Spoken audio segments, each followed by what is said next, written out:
Hello friends, स्वागत है आपका आपके अपने यूट्यूब चैनल क्वेश्चन बैंक पे। सबसे पहले तो अगर आप चैनल पे पहली बार विजिट कर रहे हैं तो चैनल को सब्सक्राइब ज़रूर करें। तो इसमें मैंने आपके लिए जो आपके दिसंबर 2019 या और जो जून 2019, जून 2018 और दिसंबर 2018 में जो निबंधात्मक प्रश्न आता है आपके पीजीडीटी 4 में, उसको डिस्कस करा है। तो इसमें आपको जो पीजीडीटी 4 जो है, पीजीडीटी 4, उसमें आपको केवल एक निबंधात्मक प्रश्न देखने को मिलेगा और वो आपके 20 अंकों का होगा। तो फ्रेंड्स, ये आपका जो है दिसंबर 2019 का पेपर हुआ है। तो इसमें आप देख सकते हो जो इसमें एक निबंधात्मक प्रश्न आता है वो क्या है, आपके लिखा हुआ है, परिभाषिक शब्द से क्या अभिप्राय है, विभिन्न भाषिक प्रयुक्तियों में पारिभाषिक शब्दों की उपयोगिता पर प्रकाश डालिए, अथवा राजनयिकी पत्रों एवं प्रलेखों के स्वरूप की चर्चा करते हुए उनके अनुवाद में आने वाली समस्याओं पर प्रकाश डालिए। तो फ्रेंड्स, ये क्या है, ये दो तीन प्रश्न ही कॉमन रहते हैं इसमें पीजीडीटी 4 में, और ये हर बार है जो रिपीट होता रहता है आपका प्रश्न। इसके अलावा जो अपन देख लेते हैं जून 2019 में जो आपका प्रश्न आया है, पारिभाषिक शब्दावली की अवधारणा स्पष्ट करते हुए अनुवाद में उसके महत्व का विवेचन कीजिए। तो आप देख सकते हो ये वाला जो प्रश्न है और आपका जो दिसंबर का जो प्रश्न है, ये ऑलमोस्ट जो है प्रश्न सिमिलर ही है और इनके आंसर भी सिमिलर होते हैं। इसी तरीके से आप ये देख सकते हो, राजनयिकी पत्रों और प्रलेखों के स्वरूप की चर्चा करते हुए उसके अनुवाद में आने वाली समस्याओं का पर प्रकाश डालिए। तो ये जो राजनयिकी पत्रकों और प्रलेखों होता है, तो ये क्या है, लैंग्वेज का ही फेर होता है, और इसमें क्या है, ये वर्ड चेंज करके और इस प्रश्न को भी बार बार दे देते हैं। यहाँ पे कभी आपको पत्रकारिता मिल जाएगा, यहाँ पे कोर्ट मिल जाएगा, यहाँ पे सामान्य प्रशासन मिल जाएगा। तो इनका क्या आंसर है, कॉमन ही होता है एक तरीके से आंसर। और मतलब ये क्या कहना चाहते हैं कि आपकी प्रशासनिक इकाई जो होती है, यानी कहीं भी आप जाओ प्रोफेशनली, तो उसके आपका अनुवाद में क्या स्वरूप है, आपके अनुवाद का क्या स्वरूप है, उसमें ये इसकी समस्याएं और इसमें मतलब क्या स्ट्रक्चर रहता है, तो इससे ये आपका रिपीट होता रहता है।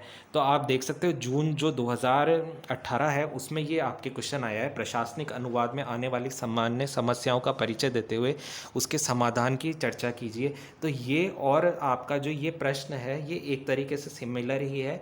यहाँ राजनयिकी पत्रों और प्रलेखों की जगह जो इन्होंने जून 2018 में आपका दिया है, तो ये प्रशासनिक अनुवाद वही चीज़ होता है आपके ऑफिस में जो अनुवाद होता है, कोर्ट और ये सब सिमिलर ही चीज़ें होती है, उसमें सब में ही प्रशासनिक अनुवाद होता है, बस उधर नाम दे दिया है एक तरीके से ऑफिस वगैरह। फ्रेंड्स, मैंने आपको बता ही दिया, आपका ये जो प्रश्न संख्या जून 2018 में आया है प्रशासनिक अनुवाद, और जो आपका ये 2019 में आया दिसंबर में, ये दोनों प्रश्न सिमिलर ही है, बस इसमें शब्दों का फेर है। और इसके अलावा आपने देखा कि जो दिसंबर 2019 में आपके प्रश्न आया है उसमें आपके चॉइस आई है, अथवा यानी आपको दो प्रश्न मिले हैं, दो में से किसी एक को आपको करना है। बाकी आपके जो जून 2019, दिसंबर 2018 और जून 2018 में जो प्रश्न आए हैं उनमें आपको चॉइस नहीं मिली है। तो हो सकता है कि इस बार जो आपके अब इन्होंने पैटर्न चेंज कर दिया हो और आपको चॉइस मिले इसके अंदर। जो निबंधात्मक फर्स्ट ही प्रश्न आता है आपका 20 नंबर का, और इसमें केवल एक ही निबंधात्मक प्रश्न आता है, इसके अलावा इसके ट्रांसलेशन और जो जो इनके आइटम्स वगैरह और इनके जो टेक्निकल टर्म वगैरह होता है उसका ट्रांसलेशन करने का आता है। तो ये तो आपके हो गए, ये आपके रिपीट प्रश्न हुआ है। तो आप देख सकते हो ये रिपीट प्रश्न है, ये रिपीट प्रश्न है, ये रिपीट प्रश्न है, ये दोनों और ये और सिमिलर है। ये आपके जून 2018 वाले से सिमिलर है ये वाला प्रश्न। और इसके अलावा जो आपके दिसंबर 2018 में एक प्रश्न आया है, भाषा प्रयुक्ति से क्या तात्पर्य है, भाषा प्रयुक्ति के निर्धारक तत्वों का वर्णन कीजिए। ये आपका नया प्रश्न है। तो हो सकता है इस बार ये वाला प्रश्न आपके रिपीट हो जाए, या फिर इनके जो चॉइस है, चॉइस में आपको ये प्रश्न मिल जाए। इसके अलावा ये दोबारा भी रिपीट करते रहते हैं, जो ये का यही आपके नाम चेंज करके आ जाए। मान लो इसमें आपके पत्रकारिता के स्वरूप की चर्चा करते हुए उनके अनुवाद में आने वाली समस्याओं पर प्रकाश डालिए, कोर्ट में प्रयुक्त भाषा की स्वरूप के चर्चा करते हुए उनके अनुवाद में आने वाली समस्याओं पर प्रकाश डालिए, ऑफिस में जो अनुवाद होता है उसमें समस्याओं पर प्रकाश डालिए। ऐसा ही आ जाए तो आपको प्रशासनिक संबंधी कुछ भी आए तो आपका आंसर सिमिलर ही होगा, बस ये शब्द को चेंज कर देते हैं। तो सबसे पहले अपन पहला प्रश्न देख लेते हैं।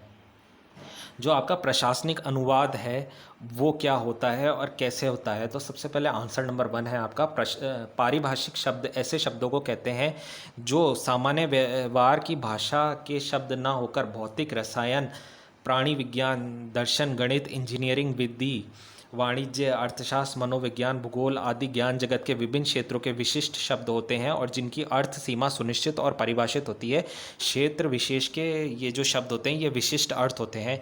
तो मैंने आपको बताया ये जो पारिभाषिक शब्द है ये आपका जो है 2 बार आ गया है। तो इसमें देख सकते हैं सबसे पहले पारिभाषिक शब्द के बारे में।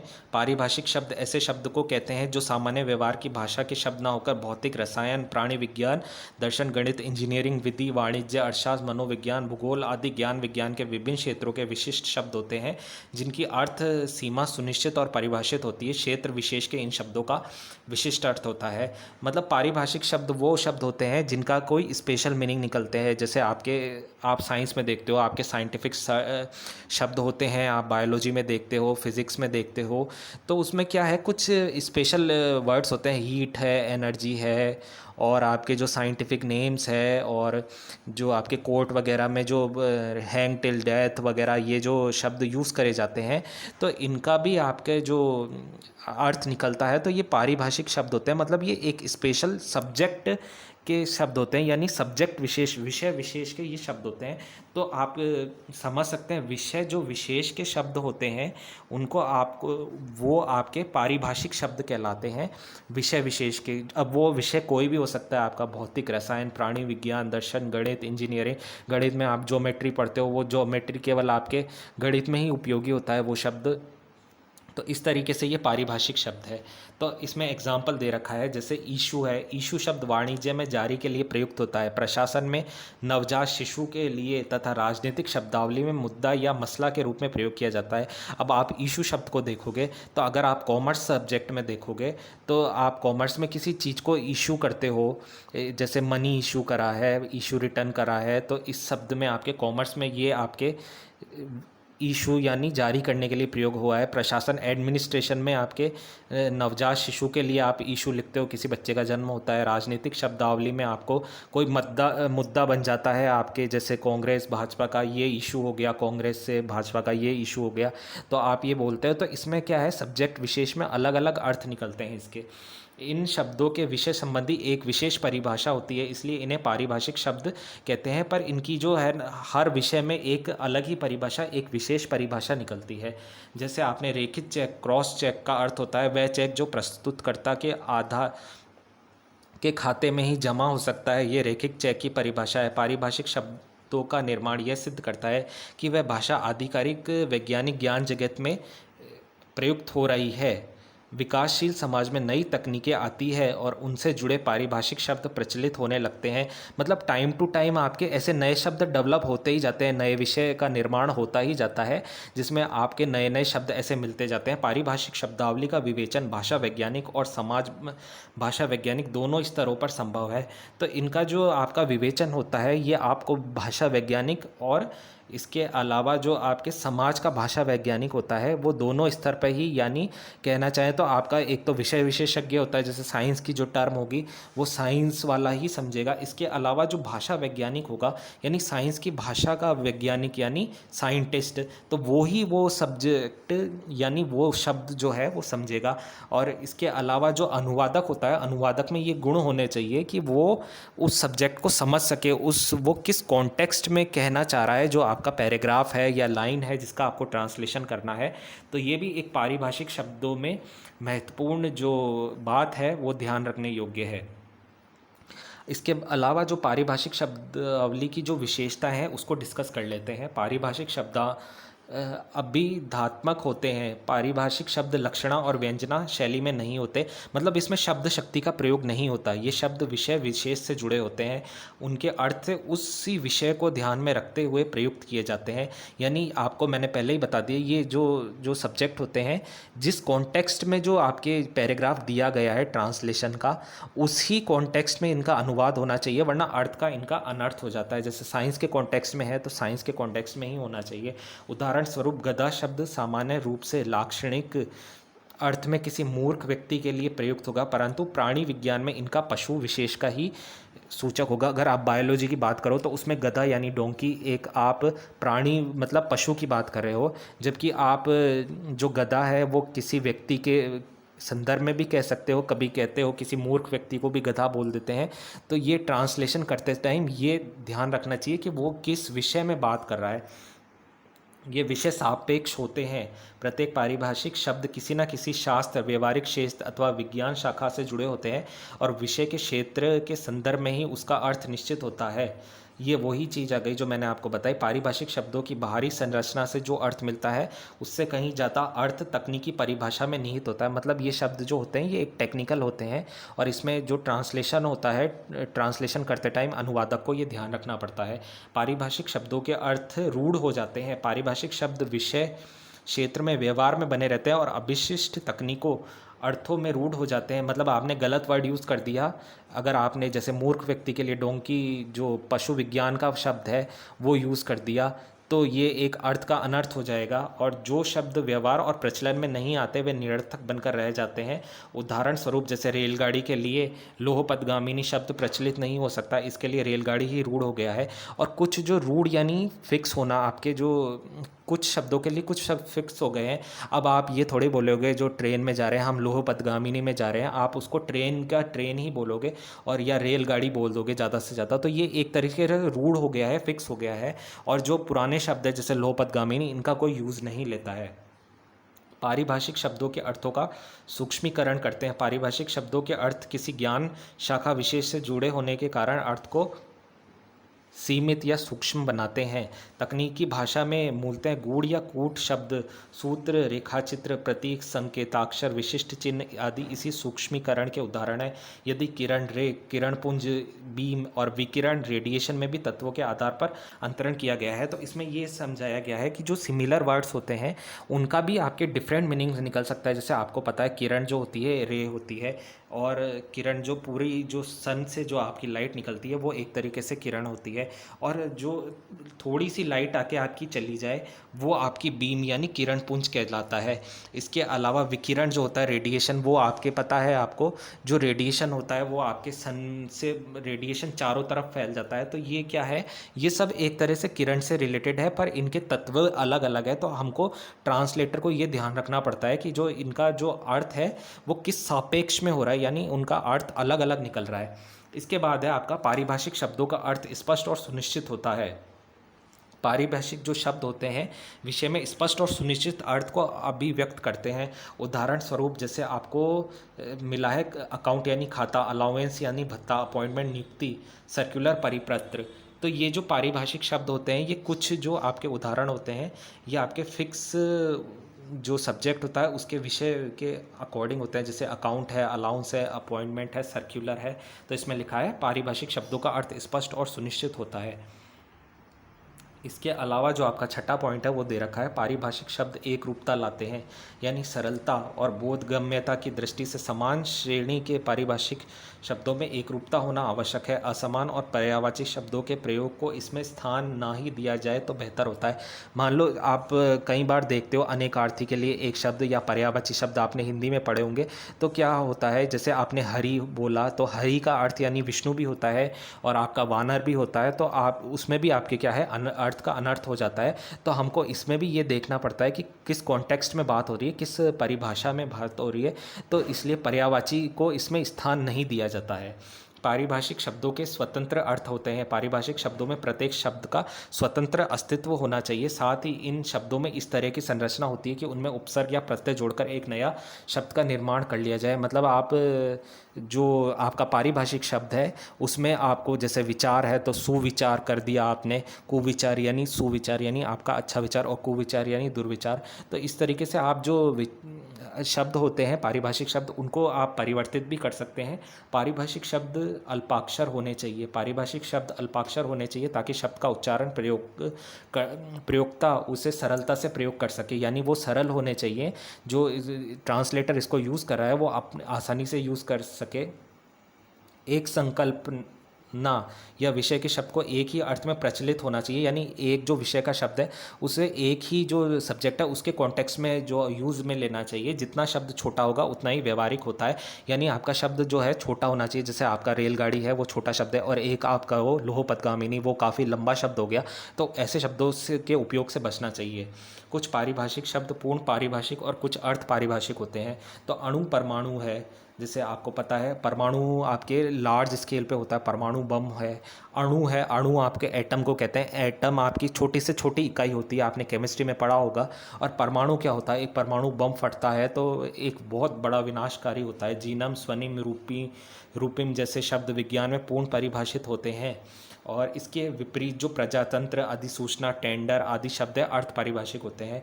तो ये जो आपके अणु परमाणु है, जीन्स, स्वनिम, रूपिम जैसे ये आपके शब्द है, ये आपके पूर्ण पारिभाषिक शब्द है। इसके अलावा जो प्रजातंत्र है, आपकी अधिसूचना है, टेंडर आदि शब्द अर्थ पारिभाषिक है। जैसे आपका अधिसूचना है, प्रजातंत्र है, टेंडर है, जो ये आपके गवर्नमेंट के जो आपके जो शब्द है वो आपके अर्थ परिभाषिक है। ये एग्जाम्पल काफ़ी इंपॉर्टेंट है, आप इस पॉइंट्स को ज़रूर याद करके जाएं।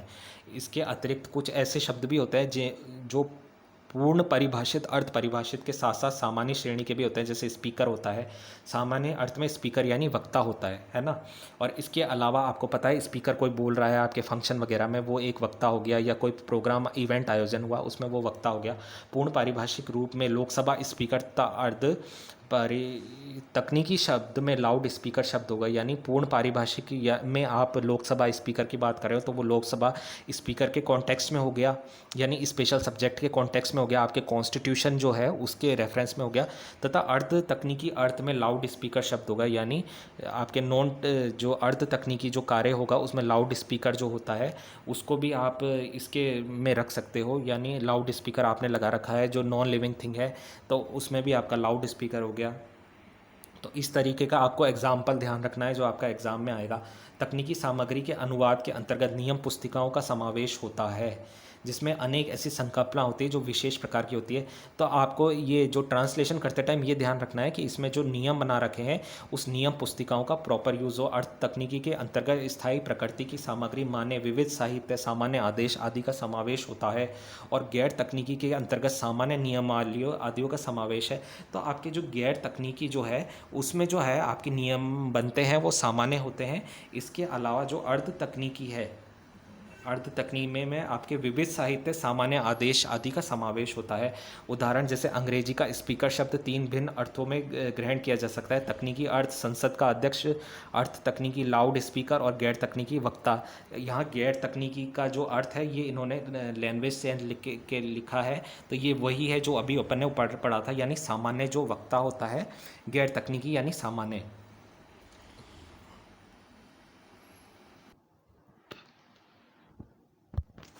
तो फ्रेंड्स अब हम आपके लिए जो दिसंबर 2019 और जून 2018 में जो क्वेश्चन आया था तो उसको डिस्कस करेंगे। तो इसमें मैंने आपको बताया था ये आपके नाम चेंज करके बार बार ये क्वेश्चन रिपीट होता है। पत्रकारिता, प्रलेखों, राजनयिकी पत्रों, कोर्ट, प्रशासनिक अनुवाद, ये कुछ भी आ सकता है। यहाँ पे लिखा हुआ एडमिनिस्ट्रेशन, कोर्ट, आपका ऑफिस या कुछ भी, तो इसमें ये सब एक ही चीज़ होती है, ये सब प्रशासनिक इकाइयाँ ही होती है।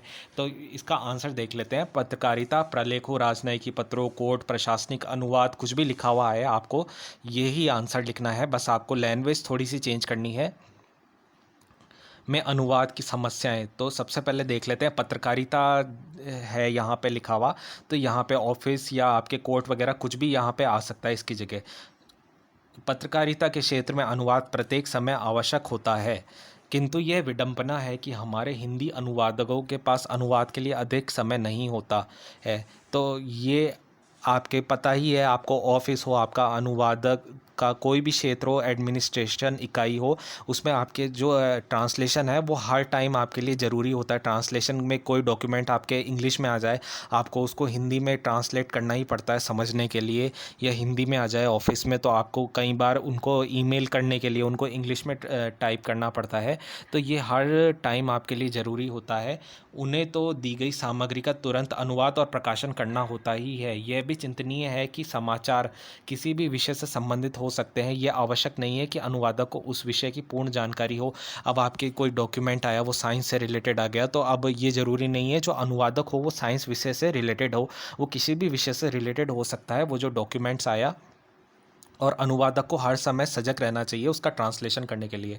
और इसी प्रकार यह भी संभव है कि कभी कभी कथ्य का संपूर्ण तथा अंतर ना हो सके, क्योंकि प्रत्येक भाषा का पाठक वर्ग, सामाजिक संस्कृति, संदर्भ अलग ही होता है। मतलब कई बार मूर्ख जो होता है उसके लिए आपने पता है जो मूर्ख व्यक्ति के लिए गधा का प्रयोग किया, और जबकि लिए पशु के लिए भी वही प्रयोग होता है। तो कई बार ऐसा जो होता है अर्थ का अनर्थ हो जाता है, और जो आपका अनुवादक होता है वो अर्थ को समझ नहीं पाता और वो गलत ट्रांसलेशन कर देता है। इस प्रकार अनुवादकों के सामने कई समस्या जो होती है पत्रकारिता के लिए बाधा बनती है। तो यहाँ पे पत्रकारिता ना होकर आपके जो ऑफिस है, ऑफिस से संबंधित आपकी कोई भी इकाई हो, यानी प्रशासनिक जो भी इकाई हो, आपके जो एग्ज़ाम में आए, जो कोर्ट वगैरह जो भी लिखा हो आपको वो लिखना है यहाँ पे। इसके अलावा जो भाषा की समस्या होती है वो भी होती है। पत्रकारिता या जो आपका प्रशासनिक क्षेत्र में अनुवाद करते समय सबसे पहले भाषा संरचना की समस्या को देखने को मिलती है। भाषा के संदर्भ में दो तीन प्रश्न हमारे सामने उठते हैं। एक, पत्रकारिता की भाषा का स्वरूप क्या है? क्या पत्रकारिता की भाषा का स्वरूप विशिष्ट है? हाँ, अवश्य, पर विज्ञान और आयुर्विज्ञान की भाषा के समान ना तकनीकी है और ना ही तो अत्यधिक साहित्य ही है और ना ही सामान्य बोलचाल की भाषा। तो अगर मान लो आपको ऐसा कुछ मिल जाए, ना उसमें साइंटिफिक है, ना आपके आयुर्वेदिक है, ना ही आपकी साहित्यिक भाषा है, तो आपके मान लो सामान्य ना ही सामान्य बोलचाल की भाषा है, हमें किसी सीमा तक लिखित और औपचारिक भाषा के समकक्ष तथा निश्चित प्रयोजन मूलक स्तर पर संबंध भाषा मान सकते हैं। तो अपन को जो ट्रांसलेशन करना होता है वो बिल्कुल ध्यान से करना होता है, और निश्चित अपन एक प्रयोजन मान लेते हैं कि मतलब इस लेवल तक अपन को पूरा सेंटेंस पढ़ना होता है कि ये भाषा का जो अपन अनुवाद कर रहे हैं अपने ऑफिस में या एडमिनिस्ट्रेशन इकाई में, वो बिल्कुल सही कर रहे हैं। जहाँ प्रत्येक विषय सुविचरित है, प्रत्येक विषय के लिए निश्चित स्थान है, स्तंभ और पृष्ठ है। कभी कभी स्थिति विशेष में भी पारिभाषिक शब्दों का प्रयोग करना पड़ता है, यानी कोई एक स्पेशल सिचुएशन आ जाए, आपके ऑफिस में कोई क्लाइंट आ जाए जो आपकी भाषा नहीं समझे, तो उस विशेष परिस्थिति में भी आपको जो है अनुवादक का कार्य करना पड़ेगा, यानी पारिभाषिक शब्दों का उपयोग करना पड़ेगा। प्राय पत्र की भाषा में लोक व्यवहार में प्रयुक्त होने वाली शब्दावली का प्रायुर रहता है। पत्रकारिता की भाषा में सर्वजन संबोधता तथा प्रयोग धर्मिता का गुण होना आवश्यक है। यानी मतलब आप जो भी ट्रांसलेशन कर रहे हो ऑफिस में, उसमें ये सुबोधता होनी चाहिए, सर्वजन सुबोधता, यानी सबको वो समझ में आनी चाहिए। और तथा प्रयोग धर्मिता, यानी सब उस को प्रयोग कर सके, ऐसी वो सुगम और सरल भाषा होनी चाहिए। तो इसका अर्थ ये है, प्रत्येक भाषा की निजी संरचना होती है, अनुवादक को इस ओर विशेष ध्यान चाहिए। यानी आपकी जो निजी निजी संरचना है, साइंस है, मैथ्स है, जो भी है, उसका ध्यान रखना चाहिए कि वो विषय कहना क्या चाह रहा है। उसे हिंदी की प्रकृति के अनुकूल और उपयुक्त पत्रकारिता की भाषा की विशेषताओं को ध्यान में रखकर अनुवाद करने की चेष्टा करनी चाहिए।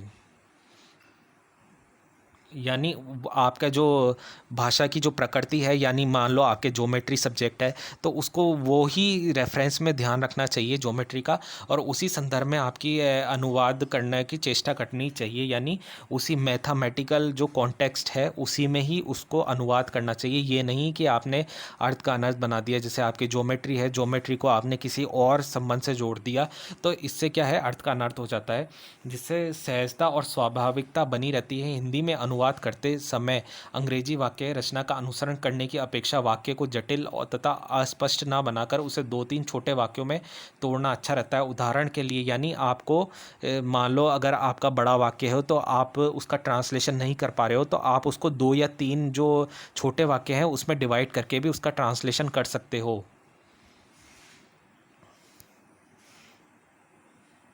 तो ये एग्जाम्पल के तौर में दे दिया गया है, in the pre independence era Indian newspapers covered only politics for the majority of them at the time were fighting for countries freedom. तो इसका जो अनुवाद होगा वो होगा, स्वातंत्र्य पूर्व युग में भारत समाचार पत्र साहित्यिक चर्चा तक सीमित थे, उनमें से अधिकांश उस समय देश की स्वतंत्रता के लिए जूझ रहे थे। उपयुक्त उदाहरण में एक दीर्घ वाक्य को दो वाक्यों में तोड़ते हुए कथन में सौंदर्य और आक्रामकता का समावेश हुआ है। यानी आपको कोई वाक्य जटिल लगे तो आप उसको दो में तोड़ के भी उसका आप आसानी से जो ट्रांसलेशन है वो कर सकते हो। मुहावरे शैली लक्षणिक पदबंधों की समस्या। प्राय अनुवादक अंग्रेजी मुहावरे शैली लक्षणिक पदबंधों आदि के समानांतर हिंदी में मुहावरे आदि नहीं ढूंढ पाता। यानी आपको जो कई बार ऐसे इंग्लिश में प्रोवर्ब्स आइडम्स आ जाते हैं, हिंदी में भी आपके सामने मुहावरे लोकोक्तियाँ आ जाते हैं, तो उनका ट्रांसलेशन आपके लिए जो करना होता है, जैसे आपको हिंदी के जो मुहावरे लोकोक्तियों का ट्रांसलेशन इंग्लिश में करना है तो वो आपके लिए काफ़ी हार्ड होता है। तो इस संबंध में भी ये एक समस्या है। आपके ऑफिस में कई बार आपके सामने ये समस्या आती है। शाब्दिक भ्रष्ट अनुवाद करने के कारण अस्वाभाविकता का भाव बना रहता है। उदाहरण के लिए put him behind the bars, उसे जेल की संखींचों के पीछे भेज दिया जाए। और we were surrendered with astonishment, हम आश्चर्य से स्तब्ध रहे। उपयुक्त उदाहरण में हिंदी की स्वाभाविकता प्रवृत्ति का हनन करते हुए अंग्रेजी का शब्द प्रति शब्द अनुवाद प्रस्तुत किया गया है। इसमें एक फालतूपन का आभास होता है। यानी आपका जो ये ट्रांसलेशन होगा, ये ट्रांसलेशन आप इंग्लिश वर्ड को हिंदी के कन्वर्ट के हिसाब से तो सही होगा, पर जब आप इसको एक वाक्यांश के रूप में देखोगे तो ये आपको बिल्कुल गलत प्रतीत होगा, क्योंकि इसका अर्थ वो नहीं निकल रहा जो अर्थ आपका इंग्लिश का वाक्य कहना चाह रहा है। तो जो मेन आपका अर्थ कहना चाह रहा है इंग्लिश का वाक्य, वो आपका बिल्कुल सही होना चाहिए। तो ये भी एक समस्या है, आप इनको समस्या में लिख सकते हो। प्रशासनिक इकाइयों में जो समस्या आती है, पत्रकारिता में साधारण ज्ञान, तुरंत निर्णय लेने की समस्या है, और उपसंपादकों आदि को रात भर बैठकर प्राप्त होने वाले समाचारों को साथ साथ हिंदी में, यानी आपको प्रशासनिक इकाइयों में कभी रात्रि को भी कार्य करना पड़ता है और हिंदी में आकस्मिक कार्य करने पड़ते हैं, तो उनका ट्रांसलेशन में आपको जो है दिक्कत हो सकती है। हिंदी में अनुदित करना देना होता है, समय के लिए एक एक मिनट का इतना हिसाब होता है कि अंग्रेजी में प्राप्त सामग्री में कोई शब्द अभिव्यक्ति समझ ना आने पर शब्दकोश ज्ञानकोश आदि देखना या सोचने का वक्त भी प्राय नहीं होता। यानी आप एक एक वर्ड को इंग्लिश डिक्शनरी में ढूंढो, इंटरनेट पे ढूंढो, तो इसका भी टाइम नहीं होता। इसलिए एकदम सजग रहना चाहिए, ये आपकी एक समस्या ही है। किंतु पत्रकार बहुत कुशल अनुवादक होता है, एकदम नए शब्द का भाव समझकर ही वह काफ़ी अच्छे हिंदी समानक दे देता है। और वहीं हिंदी समानक या प्रति शब्द जनता में पाठकों में भी चल पड़ते हैं। लेकिन कभी कभी पत्रकार की सावधानी या उसके अज्ञान से अनुवाद में भयंकर भूल हो जाती है। जैसे एक बार एक उपसंपादक ने सॉल्ट का अनुवाद नमक समझौता कर दिया, जबकि सॉल्ट का अनुवाद नमक नहीं बल्कि स्ट्रेटेजिक आर्म्स लिमिटेशन ट्रीटी था। यानी हिंदी में कई ऐसी बार सिचुएशन आती है जिसमें आपके हिस्ट्री का आप देख लो, नमक समझौता है, तो इसका नमक समझौता नहीं करेंगे सॉल्ट मूवमेंट का, आपको इसको कहेंगे आपको स्ट्रेटेजिक आर्म्स लिमिटेशन ट्रीटी। तो ये आपकी ये समस्याएं आती है। इस प्रकार के अन्य उदाहरण भी देखे जा सकते हैं। लीजेंड ऑफ ग्लोरी है, गौरव गाथा, लिमिटलेस, सीमाहीन, लवली बेबी यानी सलोना शिशु है, the night of Kabul, Kabul का वीर। अतः पत्रकार अनुवादक को साधारण ज्ञान तथा विषय को समझने की क्षमता होना परम आवश्यक है। इसके बाद है आपका, तो ये भी एक तरीके से आपको शब्द प्रतिशब्द समझना अति आवश्यक है। शब्द प्रतिशब्द अनुवादक की समस्या है। समाचार पत्रों के अनुवाद में स्वाभाविकता और बोधगम्यता होना बहुत आवश्यक है। यहाँ अनुवाद के तकनीकी रूप से सही होने से भी काम नहीं चलता, उनका सरल और जानकार होना भी ज़रूरी है। मतलब जैसे कोई डॉक्यूमेंट आपने ऑफिस के लिए तैयार किया, तो आपका जो दूसरे लो लेवल की इकाई है, अगर वो डॉक्यूमेंट पढ़ेंगे तो उनके भी समझ में आना चाहिए। ये नहीं कि आपने हाई लेवल के वर्ड्स का उपयोग कर दिया, आपको ऐसे शब्दों का उपयोग करना चाहिए जो बहुत ही सरल हो। इस संबंध में नवभारत टाइम्स मुंबई के मुख्य संवाददाता श्री लाल मिश्र का कहना है, प्राय ये देखा गया है कि कुछ उपसंपादक अनुवाद का ढांचा तैयार करते हैं, शब्दकोश में शब्दों का अर्थ देख लेते हैं, ये इनके प्रकरण वह एक वाक्य तैयार कर देते। तकनीकी दृष्टि से उनका अनुवाद प्राय नहीं रहता है, उसे सही अनुवाद की संज्ञा दी जा सकती है, लेकिन उनमें ज्ञान नहीं रहता है। वाक्य सही भी होता है लेकिन उसका कुछ अर्थ निकलता नहीं है। तो फ्रेंड्स, ये आपके जो डिस्कस कर रहे हैं ये केवल आपके पत्रकारों के लिए नहीं है, मैंने आपको पहले ही बता दिया। ये प्रशासनिक इकाई आपके पत्रों में और सब जो जितने भी क्वेश्चन होंगे ये नेम चेंज करके आएगा कोर्ट वगैरह में, और ये सब के लिए ये एक कॉमन क्वेश्चन है। आपको बस पत्रकारिता की जगह वहाँ पे वो जिस इकाई का संबंध आए वो इकाई का नाम लिखना है। हिंदी पत्रकारों द्वारा निम्नलिखित गलत अनुवाद का अक्सर असर का अनुमान लगातार समझा जा सकता है। 20th सेंचुरी फॉक्स 20वीं शताब्दी की लोमड़ी एक विदेशी फिल्म कंपनी का नाम है। तो मान लो अगर आपने हिंदी में लिख रहे हैं पत्रकार तो 20वीं शताब्दी की लोमड़ी लिख दी, तो आपने ये गलत लिखा है, जबकि 20th सेंचुरी फॉक्स जो है एक कंपनी का नाम है, तो ये हिंदी में भी ऐसे ही आएगा 20th century fox. Topless dress है, शिखरहीन पोशाक है, कॉल मनी है, मंगनी का रुपया है, इनफॉर्मल विजिट है आपका, गैर रस्सी मुलाकात, ये सब गलत शब्द है। रेलवे के पहरेदार, फ्लावरी लैंग्वेज, मुस्कुराती हुई भाषा, सजीली भाषा, औपचारिक भाषा। यहाँ एक बात और उल्लेखनीय है कि जहाँ तक हो सके अप्रचलित शब्दों के व्यवहार से बचना चाहिए। ये आपकी एक समस्या है जो आप लिख सकते हो एग्ज़ाम में, जैसे एप्सेस के लिए विद्रदी के स्थान पर फोड़ा ही ठीक है। अपेंडिक्स का उड़क पूछ करने के बदले अप्रचलित शब्द लाने की अपेक्षा इन्हें हिंदी में ध्वनि अनुकूल द्वारा भी रखा जा सकता है। अब एक समस्या आपकी शैली की समस्या होती है। समाचार पत्रों में विषय के अनुसार समाचारों की पृथक पृथक शैलियाँ होना स्वाभाविक है, जैसे कि अंग्रेजी पत्रों में होता है, किंतु भारतीय भाषाओं के पत्रों का पाठक विषय के अनुसार भाषा की गूढ़ता को प्राय स्वीकार करके सरल भाषा को ही स्वीकार करता है। अतः पत्रकारों को गेडू से गेडू विषय के समाचार फीचर आदि भी सरलतम भाषा में अनुवादित करने पड़ते हैं। मतलब आपके सामने हार्ड से हार्ड जो भी वर्ड्स आए उसको आपको सिंपल लैंग्वेज में ही ट्रांसलेशन करना पड़ता है। ये जो समस्या है शैली की समस्या, वो आपको कई बार आपके जो आप काम करते हो ऑफिस या प्रशासनिक इकाई में, वो देखने को मिलती है, या पत्रकारिता के क्षेत्र में देखने को मिलती है। ये कुछ वैसा ही हो जाता है जैसा कि 8-10 साल के बच्चे को उसकी भाषा में न्यूक्लियर विखंडन की पूर्ण प्रक्रिया समझाना। अब वो बच्चा जो है वो न्यूक्लियर विखंडन क्या जाने कि क्या होता है। इसी प्रकार आप इतने हार्ड लैंग्वेज में लिख दोगे तो आपके जो पाठक वर्ग होंगे या आपके जो कर्मचारी वर्ग होंगे वो इस चीज़ को समझ नहीं पाएंगे। अतः सरल शैली की समस्या भी अनुवाद की एक प्रमुख समस्या बन जाती है। शीर्षक, उपशीर्षकों आदि की समस्या। शीर्षकों के अनुवाद में कई तरीके की बातें आती है, जैसे शीर्षक में उसके लिए पृष्ठ पर रखी गई जगह के अनुसार शब्दों की संख्या का चयन करना पड़ता है। शीर्षक का रोचक, आकर्षक होना और विषय की प्रतीति करने वाला होना आवश्यक है। आप शीर्षक का जब उपशीर्षक का ट्रांसलेशन करो तो आप ऐसा होना चाहिए कि वो जो आपका रीडर है वो उसको अट्रैक्ट करे, या जो आपका क्लाइंट है उसको अट्रैक्ट करे। अतएव शीर्षकों के मामले में शब्दानुवाद या भावानुवाद से भी काम नहीं चलता, बल्कि उनका छाया अनुवाद का या पुनः सर्जन ही करना पड़ता है। तो शीर्षकों के लिए मेनली आपका छाया अनुवाद ही होता है, या पुनः सर्जन, यानी दोबारा से इस तरीके से सर्जन करना कि वो अगले को समझ में आ जाए, इस तरीके से यूज़ करना पड़ता है। पत्रकारिता में पारिभाषिक शब्दावली है। अपने दिन प्रतिदिन के व्यवहार में हम भाषा और उसकी शब्दावली का ही प्रयोग करते हैं। अपने सामान्य जीवन को चलाने के लिए हम जिन शब्दों का प्रयोग करते हैं उनमें प्राय भाषा के सारे स्वर, व्यंजन और संज्ञा आदि शब्द आ जाते हैं।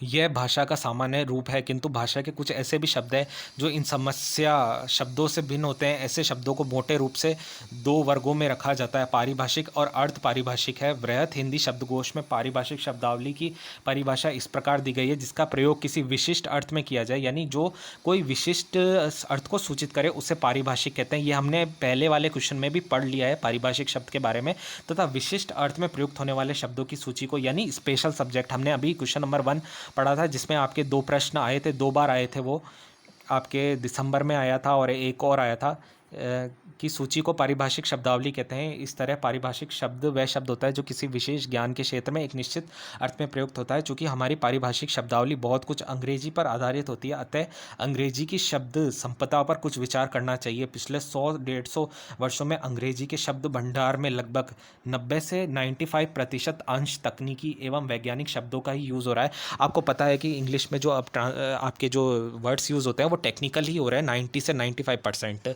अभी काफ़ी कुछ सालों से प्रत्येक वर्ष अंग्रेजी के 10-15 हज़ार शब्द प्रचलन से बाहर हो जाते हैं और 10-25 हज़ार शब्द जुड़ते जाते हैं, यानी अंग्रेजी में नए शब्द भी जुड़ते हैं और पुराने शब्द हटते भी हैं। ये जोड़ घटाव भी मुख्यतः पारिभाषिक शब्दों का होता है, और इन सभी अंग्रेजी शब्दों के लिए हिंदी में सम शब्दों का निर्धारण नहीं हुआ है, यानी नए नए शब्द तो आते जाते हैं अंग्रेजी में, पर हिंदी के लिए उनके लिए नए शब्द बन नहीं पाते। तो ये भी एक तरीके से आपकी समस्या हो गई है आपके जो प्रशासनिक इकाई है उसमें। जहाँ तक पत्रकारिता की बात है, पत्रकारिता का कार्य है इसके जरिए लोगों को समसामयिक घटना और विचार आदि के बारे में लोगों को सूचित करना है। इसके अलावा विभिन्न विषयों पर शिक्षा देना, लोगों का मनोरंजन करना, लोकतंत्र की रक्षा करना और जनमत है, ऐसे ही इन विषयों की अभिव्यक्ति के लिए पारिभाषिक शब्द बड़े ही महत्वपूर्ण होते हैं। दूसरी बात यह है कि समाचार पत्र पढ़ते समय या टेलीविज़न देखते समय, रेडियो सुनते समय कोई शब्दकोश लेकर नहीं बैठता है। मतलब आपने टीवी चला रखा है, इंग्लिश में न्यूज़ देख रहे हो, कोई शब्द हार्ड आ गया, आपको समझ नहीं आया, तो आप ये थोड़ी है कि उसको आप डिक्शनरी देखोगे। पाठक, दर्शक, श्रोता सुबह की चाय के साथ सफ़र के दौरान या कहीं समय व्यतीत कर रहा है तो देश दुनिया की खबरों का समझना एवं जानना चाहता है। तीसरी बात यह है, समाचार पत्र, पत्रिकाओं तथा टीवी के पाठक, दर्शक बच्चे से लेकर बूढ़े तक तथा साक्षर से लेकर बुद्धिजीवी तक के लिए होते हैं। ऐसे में पाठक वर्ग को समझ में आए उसी तरह की भाषा और शब्दों का उपयोग करना पड़ता है। यदि अर्थ निश्चित नहीं होगा तो उसका प्रयोक्ता उसे एक अर्थ में प्रयुक्त करेगा और श्रोता या पाठक उसे दूसरे अर्थ में लेगा, यानी डबल लैंग्वेज में वो समझ नहीं पाएंगे आप क्या कहना चाहते हो और अर्थ का अनर्थ हो जाएगा। और पारिभाषिक शब्दावली की समस्या है। पत्रकारिता यानी प्रशासनिक इकाई का कार्य रोजाना देश दुनिया में घटित घटनाओं, आंदोलन, घोटाले, आविष्कार, विभिन्न समस्या अपने क्लेवर के लिए होता है। ये निश्चित है कि इनमें सभी प्रकार की चीज़ें आ जाती है। इसके साथ ही कुछ ऐसे शब्द आ जाते हैं जो अपनी विशिष्टता के लिए हुए रहते हैं। इसमें कोई आंचलिक शब्द हो सकता है, कोई ज्ञान विज्ञान के शब्द हो सकते हैं, कार्यालयिक शब्द हो सकते हैं, इतिहास में संबंधित हो सकता है। इन शब्दों को पाठकों के सामने रखकर पत्रकार के लिए चुनौती होता है ऐसे शब्दों को हिंदी में अनुवाद करके रखा जाए या उससे ऐसे ही लिप्यंतरण कर दिया जाए, उसके लिए कोई नया शब्द गढ़ लिया जाए। पत्रकार को ये भी ध्यान रखना होता है कि ऐसे शब्द के मायने क्या है। रोज़ डेली आपके सामने नए नए शब्द आते हैं और आपको बिल्कुल जो ट्रांसलेशन करना होता है वो नए, जो आपके नया कॉन्टेक्स्ट, जिस कॉन्टेक्स्ट में वो बात कर रहे हैं, जिसमें घटना घटी है, जो जो प्रतीत हुआ है, उसके रेफरेंस में ही करना पड़ता है। ये नहीं कि अर्थ का अनर्थ कर दे, गढ़ लिया जाए। पत्रकार को ये भी ध्यान रखना होता है ऐसे शब्दों के मायने क्या हैं, क्योंकि ये सीधे समाज के लोगों तक पहुंचता है, क्योंकि विभिन्न वर्ग के समाज के लोग इसको पढ़ते हैं। दूसरी बात यह होता है पत्रकारों को समाचार लिखते समय इतना ध्यान नहीं होता कि वह इस बारे में शब्दकोश का सहारा ले। ये तो है नहीं कि न्यूज़पेपर पढ़ते टाइम वो आपका डिक्शनरी लेके बैठेंगे। तो इसलिए जो आपके शब्द का प्रयोग हो वो बिल्कुल ध्यान से हो। इस बारे में शब्दकोश का सहारा ले या विभिन्न विशेषज्ञों से पूछताछ करके कोई ठोस निर्णय लिया जाए।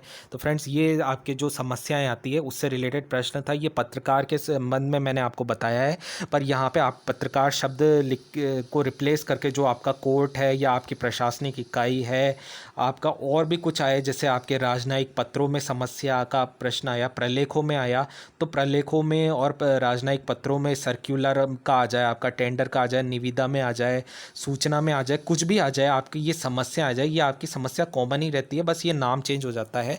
तो फ्रेंड्स, आपका ये क्वेश्चन बहुत रिपीट होता है, तो हो सकता है इस बार ये क्वेश्चन भी आ जाए, तो आप इसको ज़रूर पढ़ के जाएँ। तो हमने 4 प्रश्न कर लिए हैं। आपके जो पिछले 4 पेपर हुए हैं उसमें जो ये रिपीट प्रश्न हुए थे, 4 बार ये 2-2 बार ये रिपीट हो गए हैं। 2 प्रश्न हमने करे हैं जो यानी 4 बार आ गए हैं। इसके अलावा जो ये प्रश्न है आपका दिसंबर 2018 का, ये हो सकता है इस बार आपके अथवा वाले चॉइस में पूछ ले, क्योंकि ये आपके 1 साल से नहीं आया है, तो हो सकता है ये प्रश्न आपका दोबारा रिपीट हो जाए। तो आप इस प्रश्न को अच्छी तरह करके जाएँ। तो अब ये प्रश्न शुरू करते हैं। फ्रेंड्स, ये जो आपका प्रश्न आया था ये दिसंबर 2018 में आया था। तो इसमें जो है भाषा के प्रयोग पर आधारित प्रयोग को प्रयुक्ति कहते हैं। तो अब हम भाषा प्रयुक्ति का जो के बारे में पढ़ रहे हैं। भाषा के प्रयोग पर आधारित प्रयोग को प्रयुक्ति या रजिस्टर कहते हैं। यानी प्रयुक्ति यानी रजिस्टर, आपका जो सिंपल है आप रजिस्टर में लिखते हो वही आपका भाषा के प्रयोग पर आधारित जो प्रयुक्ति या रजिस्टर कहते हैं। भाषा में प्रयोजन के अनुसार भेद होते हैं। विषय गत, संदर्भगत तथा भूमिकागत प्रयोगों के कारण भाषा प्रयोग में अनेक भेद होते हैं। उन्हें भाषा विज्ञान के क्षेत्र में भाषा प्रयुक्ति कहा जाता है। यानी आपके इसके भी अलग भेद होते हैं। विषय के अनुसार भेद होते हैं, किस संदर्भ में कहा गया है, भूमिगत के अनुसार जो इसके भेद है। तो भाषा विज्ञान के क्षेत्र में इन्हें भाषा प्रयुक्ति कहते हैं। हिंदी साहित्यिक हिंदी तथा प्रयोजन मूलक हिंदी, मसलन औपचारिक स्थितियों में हिंदी में आप कल आइए या तू कल आना के प्रयोग को ही सही व्याकरण समझा जाता है, जबकि 2 किशोर मित्रों के बीच तू कल आइए का प्रयोग भी एक भिन्न भाषा प्रयुक्ति के रूप में अक्सर होता है। तो आप अगर ऐसे लिखोगे तू कल आइयो तो ये एक तरीके से गलत हो जाएगा, आपको पता है, और तू कल आना तो ये एक तरीके से सही ही हो जाएगा। तो आपको ये जो भाषा प्रयुक्ति है इसका ध्यान रखना पड़ता है। एक भिन्न भाषा प्रयुक्ति हो जाएगा। अगर आप ऐसे लिखते आप कल आइए तो ये एक तरीके से सही होता, पर तू कल आइयो ये एक तरीके से गलत हो जाएगा, भिन्न भाषा प्रयुक्ति के रूप में अक्सर होता है। इसी तरह अमेरिका में अंग्रेजी में I am going to talk to my father, I am going to talk to my father अर्थात मैं अपने पिता से बात करूंगा, सभ्य समाज में प्रयोग होने वाली औपचारिक भाषा प्रयुक्त है। जबकि I am gonna talk to my old man, I am gonna talk to my old man, तो ठीक वही अर्थ रखने वाली अनौपचारिक प्रस्तुति है। यानी आपको इसमें औपचारिक और अनौपचारिक भाषा की प्रयुक्ति, यानी भाषा को किस तरीके से प्रयुक्त किया है आपने, और अगर आपने ऑफिस के संदर्भ में माने तो ये एक रजिस्टर में आपने कैसे लिखा है, जहाँ मैंने यहाँ पे मेंशन करा है आपका जो ऑफिस में जो रजिस्टर का यहाँ पे मेंशन करा था ऊपर की तरफ, तो आप ऑफिस में आपके रजिस्टर में जो आप भाषा लिखो वो एक तरीके से सही भाषा प्रयुक्ति लिखो। और बोलचाल की दृष्टि से पूछा जाए तो बोलचाल की दृष्टि से आप अपने एग्जाम्पल, ये एग्जाम्पल लिख सकते हो। ये बहुत ही इंपॉर्टेंट एग्जाम्पल है और इजी भी है, आपको समझ में भी आ गया होगा कि इसमें क्या कहना चाह रहे हैं। कि इसमें जो फर्स्ट सेंटेंस है उसमें एक तरीके से रेस्पेक्ट देने की बात हो रही है, भाषा प्रयुक्ति यानी अच्छी भाषा प्रयुक्ति है। और जबकि सेकंड जो सेंटेंस है वो एक तरह से डिसरेस्पेक्ट की बात है। तो भाषा प्रयुक्ति का इसमें ध्यान रखना पड़ता है। प्रशासनिक प्रयुक्ति एवं अनुवाद की बात करते हैं। प्रशासन का क्षेत्र हिंदी भाषा का एक विशिष्ट प्रयोग क्षेत्र होने के साथ ही ये हमारे देश में अनुवाद संबंधी रोजगार का एक बड़ा क्षेत्र भी होता है। प्रशासन का क्षेत्र आपको पता है अनुवाद की डेली आवश्यकता पड़ती है, इसलिए ये हमारे देश में अनुवाद संबंधी रोजगार का एक बड़ा क्षेत्र है। इसलिए प्रशासनिक कार्यविधि और उसकी भाषाओं से परिचय प्राप्त करने के अलावा प्रशासनिक प्रक्रियागत बारीकी को समझना हम सब के लिए ज़रूरी हो गया है। यानी आप प्रशासन में जब भी ट्रांसलेशन करो उसको बारीकी से अध्ययन करो। आज़ादी से पूर्व हमारे सरकारी कार्यालयों की भाषा अंग्रेजी थी। हिंदी को राजभाषा के रूप में मान्यता मिलने के साथ ही सरकारी कार्यालयों में अंग्रेजी दस्तावेजों का हिंदी अनुवाद जरूरी हो गया है। आपको पता है इंडिपेंडेंस से पहले जो इंग्लिश का यूज़ होता था, पर इंडिपेंडेंस के बाद अब जो है हिंदी को राजभाषा का दर्जा मिला तो हिंदी का भी यूज़ होने लगा। तो हिंदी का जो यूज़ होने लगा तो कई जो चीज़ें थी वो आपने इंग्लिश में ही पहले से प्रचलन में चली आ रही थी, अब उनका इंग्लिश में हिंदी में अनुवाद किया गया तो उनका अर्थ का अनर्थ हो गया। तो इसलिए एक तरह से ध्यान रखना पड़ता है भाषा की जो प्रयुक्ति है वो बिल्कुल ठीक हो रही है कि नहीं हो रही है। तो फ्रेंड्स ये सब चीज़ें एक तरीके से एक ईजी ही है, आप इनके नाम से भी समझ सकते हो ये क्या कहना चाह रहा है। बारीकी से हम सबके लिए समझना जरूरी हो गया है। आज़ादी से पूर्व हमारे सरकारी कार्यालयों की भाषा अंग्रेजी थी। हिंदी को राजभाषा के रूप में मान्यता मिलने के साथ ही सरकारी कार्यालयों के अंग्रेजी दस्तावेजों का हिंदी अनुवाद जरूरी हो गया है। इसी के मद्देनज़र सरकारी कार्यालयों में राजभाषा भाषा प्रकोष्ठ के स्थापना कर अंग्रेजी दस्तावेजों का अनुवाद तेज़ी से हो रहा है। तो अब जो अनुवाद हो रहा है आपको पता है मोस्टली हिंदी में ही प्रयोग किया जा रहा है, तो इन पे भाषा की प्रयुक्ति का बहुत ज़्यादा ध्यान देने योग्य बात है। प्रशासनिक भाषा का प्रयोग सरकारी कार्यालयों में होता है जिसका संबंध सरकारी कर्मचारियों अधिकारियों कार्यालयों के साथ होता है। आपको पता है प्रशासनिक भाषा जो टेक्निकल टर्म होती है, आपका एडमिनिस्ट्रेटिव टर्म होती है, वो आपके सरकारी कार्यालय अधिकारियों कार्यालय में ही होता है। कार्यालयीय कामकाज में टिप्पण प्रारूपण प्रतिवेदन रिपोर्ट आदि शामिल है। आपको रिपोर्ट टेंडर नोटिफिकेशन ये सब तैयार करने पड़ते हैं। सरकारी पत्राचार के अंतर्गत अधिसूचना है, आपका नोटिफिकेशन है, सरकारी पत्र है यानी गवर्नमेंट लेटर, ज्ञापन है आप ज्ञापन सौंपते रहते हो, पष्टांकन आदि आते हैं, नोटिस टेंडर सर्क्यूलर्स वगैरह जो है। प्रशासनिक प्रयुक्ति में अधिकतर प्रशासनिक पारिभाषिक शब्दावली का प्रयोग होता है, यानी इनमें आप टेक्निकल टर्म ही रखते हो, इसलिए इसकी भाषा की जो प्रयुक्ति है वो उसको बहुत ज़्यादा ध्यान से ही देखकर लिखना पड़ता है। उदाहरण के लिए निम्नलिखित वाक्यों को देखिए। Draft has been amended accordingly, मसौदा तदनुसार संशोधित कर दिया गया है। No further action is called for, ये आप एग्जाम्पल में लिख सकते हो अगर ये प्रश्न आए तो। ये प्रश्न बहुत इंपॉर्टेंट है, तो फ्रेंड्स इसको ज़रूर पढ़ के जाना आप। No further action is called for, आगे कोई कार्रवाई अपेक्षित नहीं है। This may please be treated as urgent, कृपया इसे आवश्यक समझे। Return of the main file be awaited, मुख्य मिसिल वापस आने की प्रतीक्षा की जाए। तो इसमें अपन ने देख लिया, ये आपकी मेन चीज़ हो गई। दूसरे शब्दों में भाषा प्रयुक्ति के 3 निर्धारक तत्व होते हैं। एक शब्दावली, यानी कैसा शब्द है, शब्दावली जो आपने प्रयुक्त की है वो कैसी है, टेक्निकल है, इजी है, या ये एक तरीके से इसके तत्व हो गए हैं। वाक्य विन्यास, आपने वाक्य का जो फॉर्मेशन किया है उन टर्म से मिला के कैसे वाक्य बने हैं, ईजी बने हैं, जो आपका श्रोता वक्ता जो है सब जो जिनके पास भी वो लेटर अधिसूचना जा रही है वो समझ सके, तो ये एक तत्व हो गया। शैली, उसकी शैली कैसी है, भाषा की शैली कैसी है, मतलब किस कॉन्टेक्स्ट में लिखा गया है, वो जो जिस मतलब श्रोता के पास जा रही है वो अधिसूचना या टेक्निकल टर्म, तो वो समझने योग्य भी है या नहीं, वो समझ भी रहा है या नहीं समझ रहा है।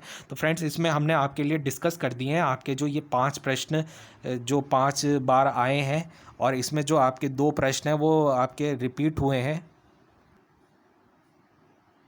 2 प्रश्न आपके 2-2 बार रिपीट हुए हैं। एक प्रश्न आपका जो 2018 वाला है वो काफ़ी इंपॉर्टेंट है, वो भी रिपीट हो सकता है।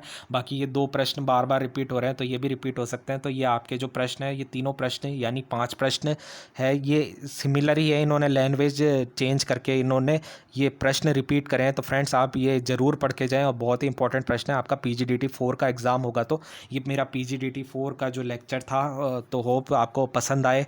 तो फ्रेंड्स, इसको वीडियो को लाइक ज़रूर करना, और ये आप ज़रूर पढ़ के जाएं, इसको काफ़ी इंपॉर्टेंट है।